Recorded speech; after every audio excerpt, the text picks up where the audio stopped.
Silo ಚೀಲದಲ್ಲಿ ರಸಮೇವು ತಯಾರಿಕೆ. ಬೇಸಿಗೆ, ಬರಗಾಲ ಅಥವಾ ಮೇವಿನ ಕೊರತೆಯ ಸಂದರ್ಭದಲ್ಲಿ ಪಶುಪಾಲಕರಿಗೆ ನೆರವಾಗುವ ಆಹಾರ ರಸಮೇವು. ಈ ತಂತ್ರಜ್ಞಾನದಿಂದ ಮೇವು ಯಥೇಚ್ಛವಾಗಿ ದೊರಕುವ ಋತುಮಾನದಲ್ಲಿ ಪೌಷ್ಟಿಕಾಂಶಗಳು ನಷ್ಟವಾಗದಂತೆ ಹಸಿರು ಮೇವನ್ನು ಸಂಗ್ರಹಿಸಿಡಬಹುದು. ಪಾಲಿಥೀನ್ ಸೈಲೋ ಚೀಲಗಳಿಂದ ರಸಮೇವು ತಯಾರಿಕೆ ಇತ್ತೀಚಿನ ದಿನಗಳಲ್ಲಿ ಹೆಚ್ಚು ಪ್ರಚಲಿತವಾಗಿದೆ. ಈ ತಂತ್ರಜ್ಞಾನವು ಕಡಿಮೆ ಜಾಗ, ಕಡಿಮೆ ಬಂಡವಾಳ ಹಾಗೂ ಕಡಿಮೆ ಶ್ರಮವನ್ನೊಳಗೊಂಡಿದೆ. ಅತಿ ಸಣ್ಣ ರೈತರು ಸುಲಭವಾಗಿ ರಸಮೇವು ತಯಾರಿಸಬಹುದು. ಮೇವಿನ ಮೆಕ್ಕೆಜೋಳ ಅಥವಾ ಗೋವಿನ ಜೋಳ, ಜೋಳ ಮತ್ತು ಸಜ್ಜೆ ಇವುಗಳನ್ನು ರಸಮೇವು ತಯಾರಿಕೆಗೆ ಬಳಸಬಹುದು. ಹಾಲ್ಗಾಳು ಹಂತದ ಮೇವು ಅತಿ ಸೂಕ್ತ. ಹೈಬ್ರಿಡ್ ನೇಪಿಯರ್ ಮೇವನ್ನು ಸಹ ರಸಮೇವನ್ನಾಗಿ ಪರಿವರ್ತಿಸಬಹುದು. ಮೇವಿನ ಕಟಾವಿನ ಸಮಯದಲ್ಲಿ ಅದರ ತೇವಾಂಶ ಪ್ರತಿಶತ 65ರಿಂದ 70ರಷ್ಟಿರಬೇಕು. ಮೇವು ಕತ್ತರಿಸುವ ಯಂತ್ರದ ಮೂಲಕ ಮೇವನ್ನು 1ರಿಂದ 1.5 ಇಂಚಿನಷ್ಟು ಉದ್ದ ಕತ್ತರಿಸಿಕೊಳ್ಳಬೇಕು. ಸೈಲೋ ಚೀಲದಲ್ಲಿ ರಸಮೇವು ಮಾಡುವ ವಿಧಾನ. ರೈತರು ಮೇವಿನ ಅವಶ್ಯಕತೆಗೆ ತಕ್ಕಂತೆ 100 ಕೆಜಿ, 500 ಕೆಜಿ, 750 ಕೆಜಿ ಹಾಗೂ 1 ಟನ್ ಸಾಮರ್ಥ್ಯದ ಚೀಲಗಳನ್ನು ಆಯ್ಕೆ ಮಾಡಿಕೊಳ್ಳಬೇಕು. ಸೈಲೋ ಚೀಲದಲ್ಲಿ 2 ಪದರಗಳಿರುತ್ತವೆ. ಒಂದು ಹೊರಗಿನ ದಪ್ಪ ಪಾಲಿಥೀನ್ ಪದರ, ಎರಡನೆಯದು ಒಳಗಿನ ದಪ್ಪನೆಯ ಪ್ಲಾಸ್ಟಿಕ್ ಪದರ. ಇವೆರಡನ್ನೂ ಒಟ್ಟಿಗೆ ಬಾಯಿ ತೆರೆದು ಚಾಪೆಯನ್ನು ಸುತ್ತಿದಂತೆ ಹೊರಕ್ಕೆ ಮಡಿಚಿಕೊಳ್ಳಬೇಕು.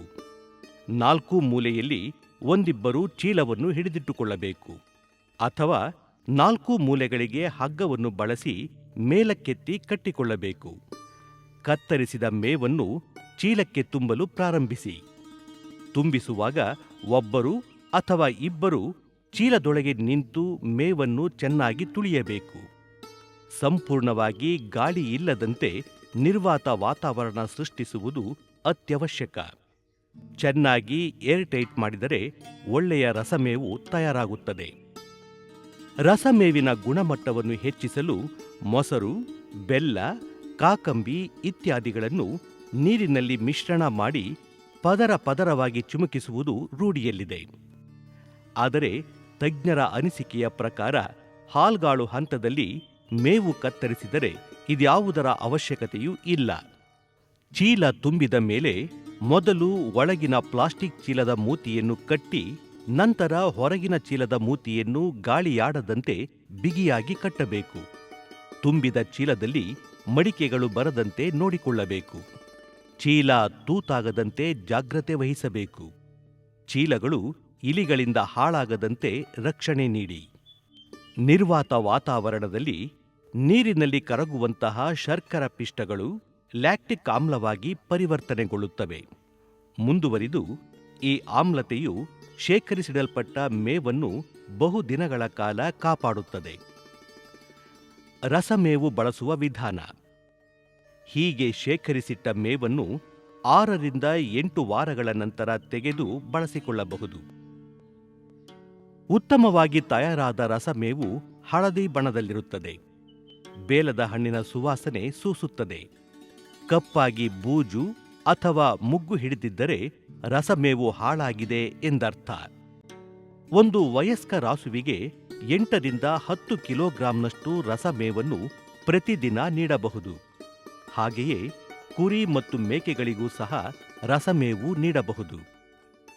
ವಿಶ್ವ ಬ್ಯಾಂಕ್ ಅನುದಾನಿತ KWDP2 ಸುಜಲಾ 3 ಯೋಜನೆಯ ಜಾನುವಾರು ಆಧಾರಿತ ವಿಸ್ತರಣಾ ಚಟುವಟಿಕೆಗಳ ಅಡಿಯಲ್ಲಿ ಯೋಜನಾ ವ್ಯಾಪ್ತಿಯ ಸುಮಾರು 11 ಜಿಲ್ಲೆಗಳ ವಿವಿಧ ಗ್ರಾಮಗಳಲ್ಲಿ ಈ ತಂತ್ರಜ್ಞಾನವು ಯಶಸ್ವಿಯಾಗಿ ಅನುಷ್ಠಾನಗೊಂಡಿದೆ. ಹಲವಾರು ರೈತರು ಸೈಲೋ ಚೀಲಗಳಲ್ಲಿ ರಸಮೇವು ತಯಾರಿಸಿಕೊಂಡು ತಮ್ಮ ಜಾನುವಾರುಗಳಿಗೆ ಪೂರೈಸುವ ಮೂಲಕ ಪ್ರಯೋಜನ ಪಡೆದಿದ್ದಾರೆ. ಹಸಿ ಮೇವನ್ನು ಒಂದು ಹಂತದಲ್ಲಿ ಕಟ್ ಮಾಡಿ ಗಾಳಿಯಾಡ ಬರ್ದಿದ್ದು ಶೇಖರಣೆ ಮಾಡಿ ಇಟ್ಕೊಂಡ್ರೆ ಇದನ್ನು 6 ತಿಂಗಳ ಗಂಟು ಯೂಸ್ ಮಾಡ್ಬೋದು ಸರ್. ನಮಗೆ ಡೈಲಿ ಒಂದು ಹಸುಲಿ 1 ಲೀಟ್ರ್ ಹಾಲು ಜಾಸ್ತಿ ಆಗುತ್ತೆ ಬಂತು. 1 ಲೀಟ್ರ್ ಜಾಸ್ತಿ ಆಯ್ತು ಅಂದರೆ ತಿಂಗಳಿಗೆ 2 ಹಸುಲಿ ಅಂದರೆ 1,500 ರೂಪಾಯಿ ನಮಗೆ ಲಾಭ ಸಿಗುತ್ತೆ ಸರ್. ಸೈಲೇಜ್ ಕೊಡೋದ್ರಿಂದ ಒಂದು ಆಕಳಿಗೆ ಅರ್ಧ ಲೀಟ್ರ್ ಹಾಲು ಜಾಸ್ತಿ ಆಗ್ತಿತ್ತು. ಹಂಗಾಗಿ 4 ಆಕಳು ಹಿಡಿತಿದ್ವು. ನಮಗೆ 15 ದಿನಕ್ಕೆ 6,000 7,000 ಬರ್ತಿತ್ತು ಮೊದಲಿಗೆ. ಈಗ ಅವರೆಲ್ಲ ಕೊಟ್ಟ ಮೇಲೆ 8-9 ಸಾವಿರ ತನಕ ಬರುತ್ತದೆ.